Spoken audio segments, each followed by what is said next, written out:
এই কিটটা ওয়াশ করা হয়েছে। এই কিটটা আপনি যে সময় আমি কীভাবে বুঝলাম যে এটা সিলিন্ডার ওয়াশ করা লাগবো, এটা বোঝার উপায় হচ্ছে এই জায়গা দিয়ে ওই অয়েলটা বের হবে। এই কিটের এই সাইড দিয়ে দেখবেন আপনি অয়েলটা বের হবে, এবং এই পাইপের জোড়া যেমন টিউনিং করেন, এই টিউনিংয়ের জোড়া দিয়েও অয়েলটা বের হবে। ঠিক আছে, এই জোড়া দিয়েও বের হবে, বের হয়ে এটা ঘামায় যাবে মিক্সচার।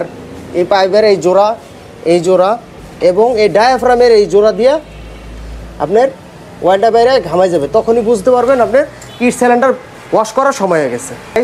আপনারা জানেন যে এই সিএনজির গাড়িগুলা গাদ জমে। গাদটা হচ্ছে কি, এই যে দেখাচ্ছি, গাদটা হচ্ছে এরকম,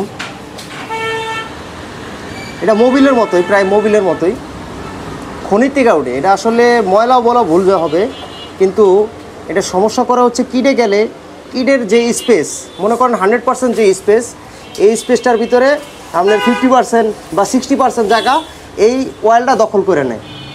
আবার সিলিন্ডারের ভিতরেও সমস্যা করে কি, এই সিএনজি সিলিন্ডারগুলো যেমন আপনার 600 650 টাকার গ্যাস ঢোকে, এতগুলা, যেমন এইটার ভিতর রেকর্ড পরিমাণ বেড়েছে, প্রায় 4 লিটারের মতো বেড়ে গেছে। দেখেন আপনারা গ্যালান, এটা 5 লিটারের গ্যালান। ঠিক আছে, এনে 4 লিটারে যদি এই অয়েল বাইরে যায়, এখনও আরও আছে। ঠিক আছে, এই এক্সিও গাড়িটা এই বাইরের গাড়ি।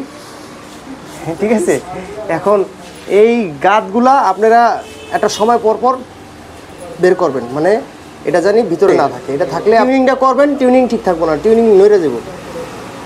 এই কারণে এই গাদটা বের করে ফেলাইতে হবে। এই গাদটা শুধু গ্যাস থাকবো সিস্টেমে, শুধু অনলি গ্যাস। এখন আপনারা বুঝবেন কিভাবে যে এইগুলাতে এই গাদটা জমছে। আপনারা খেয়াল করবেন এই তেলটা, এই অয়েলটা যখন কিটে যাব, সামনে কিট আছে, এই কিটটা ঘামায় যাব, কিটটা ভিজে যাব। যখন এটা ভিজে যাব তখন বুঝবেন যে আপনার এই সিলিন্ডারে গাদটা জমছে। এই অয়েলটা দিয়ে ভিজে দেবো, দেখবেন কিটটা ময়লা হয়ে গেছে, ধুলা ধরে গেছে। এই অয়েলটা যে জায়গায় থাকবো, মনে করেন এই অয়েলটা যদি আমার হাতে থাকে, আমি যদি অনেকক্ষণ রেখে দিই, এখানে ধুলা জমবো। ধুলা যখন দেখবেন আপনি কিটে ধুলা জমে গেছে বা এই তেলটা জমে গেছে, তেলটা বাইরে যেতেছে চারো সাইড দিয়া ঘামায় গেছে, তখনই বুঝবেন যে আপনার গাদটা, আপনার কিট বা সিলিন্ডারের ভিতরে এই গাদটা জমে গেছে। এটা ফালাইতে হবে। এটা ফালাইলেই আপনার গ্যাসটাও বেশি ঢুকবো। 1 নম্বর সুবিধা, উনি 400 টাকা 450 টাকা ঢুকাইতে ওনার কষ্ট হয়ে যায়। কারণ হচ্ছে এই গাদটা, এই 4 লিটার যদি গাদ থাকে, তাহলে আপনার গ্যাস তো অলওয়েজ কম ঢুকবো। ঠিক আছে, এখনও আরও বের করবো, কীভাবে বের করতে হয় দেখাচ্ছি। যেমন এরকম খাড়া করে স্ট্যান্ড করে আমি যদি রেখে দিই 10-15-20 মিনিট, এটা পুরো আইসা নিচে জমবো। এটার ভিতরে যদি গ্যাসও থাকে, এই গ্যাসটা উপরে চলে যাব। আপনার ভয় নাই যে আপনার গ্যাস বের হয়ে যাব, গ্যাস বের হবে না, শুধু এই গাদটা বের করে ফেলাম। আকাশে গাদটা বের করো তো। ঠিক আছে, দেখ এই যে গাদটা এরকম ফ্যান, গাদটা দেখেন ফ্যানার আকার বেরিয়েছে, পা অলরেডি ভিজে গেছে। এই যে এই ফ্যানার আকারে বেরিয়েছে।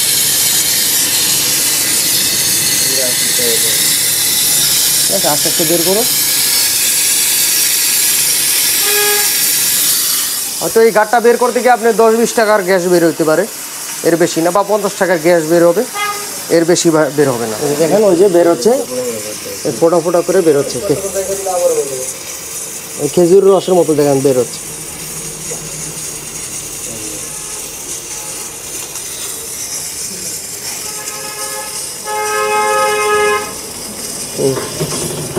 যা অবশ্যই বের করে ফেলা যাবে।